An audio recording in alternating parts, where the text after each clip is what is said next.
नमस्कार। आज हम कक्षा 9वीं विषय हिंदी व्याकरण, जिसमें हमारा आज का विषयांक है मुहावरे। आज हम मुहावरों के विषय में अध्ययन करेंगे। सर्वप्रथम हम मुहावरों का अर्थ देखेंगे। मुहावरे अर्थात क्या?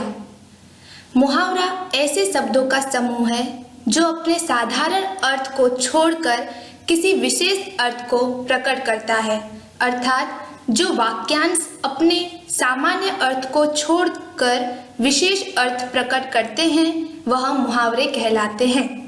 मुहावरे के अर्थ को स्पष्ट करती एक और परिभाषा है जिससे आपको मुहावरे अर्थात क्या समझना बहुत आसान होगा। मुहावरे का अर्थ: मुहावरा शब्दों का वह क्रम या समूह है जिसमें सब शब्दों का अर्थ एक साथ मिलाकर किया जाता है। अब हमने मुहावरों का अर्थ देखा, उसको मुहावरे अर्थात क्या यह परिभाषा के माध्यम से हम समझ गए, पर अब हम उदाहरण के द्वारा और अच्छी तरह से देखेंगे। मुहावरा जैसे कि कहा जाता है, इधर कुआं उधर खाई। ये हमने बहुत बार सुना होगा कि इधर कुआं है उधर खाई।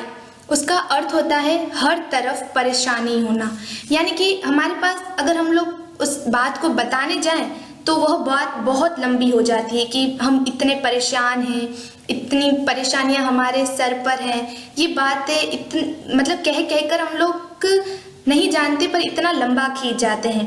मगर उसकी जगह अगर हम लोग संक्षिप्त में बस इतना कह दे, इधर कुआं उधर खाई, तो व्यक्ति जो है वह बड़ी आसानी से समझ जाते हैं कि यह व्यक्ति जो है वह परेशानी में फंसा हुआ है।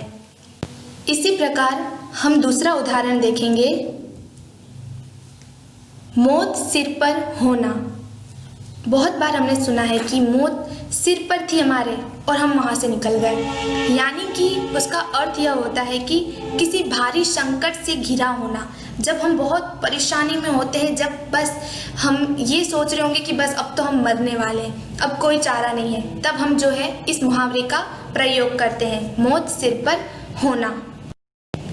अब हमने देखा मुहावरों का अर्थ और उसके कुछ उदाहरण। अब अगर मुहावरों को वाक्य में प्रयोग करना हो तो फिर हम लोग किस तरह से करते हैं, तो वह हम देखेंगे कि जैसे आगे हमने देखा मौत सिर पर होना, उसका एक वाक्य में प्रयोग किया है कि सैनिक सीमा पर दुश्मनों से हमारी रक्षा करने के लिए मौत सिर पर रखकर जीते हैं। यानी कि जो हमारे देश के सैनिक हैं वो हर दिन अपने सर पर मौत को न्योता देकर खड़े होते हैं कि हम लोग यहाँ पर सुरक्षित रह सकें। तो उनसे इस बात को जोड़ते हुए हम यह मुहावरा बड़ी आसानी से वाक्यों में प्रयोग कर सकते हैं। अब हमने मुहावरे बोलकर तो देख लिए, पर कभी कभी कुछ मुहावरे जो हैं वह चित्र के माध्यम से भी प्रस्तुत किए जाते हैं, तो उन्हें कहा जाता है चित्रमय मुहावरे, जिन्हें हम आगे। तो सबसे पहला हमारा मुहावरा है जो चित्र के माध्यम से प्रस्तुत किया गया है। इस चित्र को देखकर आपको पता तो चल ही गया है कि यहाँ पर एक भैंस है, एक व्यक्ति है जिसके हाथ में एक लाठी है। तो इस मुहावरे को कहा जाता है जिसकी लाठी उसकी भैंस, यानी कि शक्तिशाली की विजय होती है, यानी कि जो इंसान शक्तिशाली होता है उसी की जीत होती है। उसी प्रकार दूसरा मुहावरा है ऊंट के मुंह में जीरा। ऊंट को देखकर हमें ये पता चल गया और उसके आगे जो कटोरी में थोड़ा सा जीरा भी रखा हुआ है, तो इस चित्र को देखकर हम ये अंदाजा लगा सकते हैं कि यह मुहावरा है ऊंट के मुंह में जीरा, यानी कि अधिक आवश्यकता में कम वस्तु मिलना। अब इतनी बड़ी ऊंट है, उसमें अगर हम थोड़ा सा उसका जीरा देंगे तो फिर उसका तो कुछ भी नहीं होने वाला है।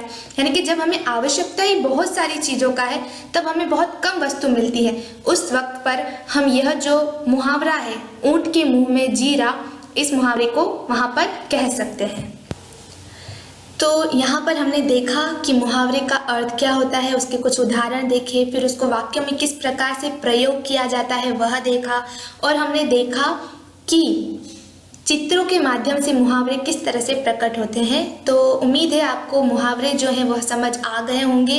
अब हमारे मुहावरे का जो भाग है वो यहीं पर समापन होता है उसका। धन्यवाद, अस्तु।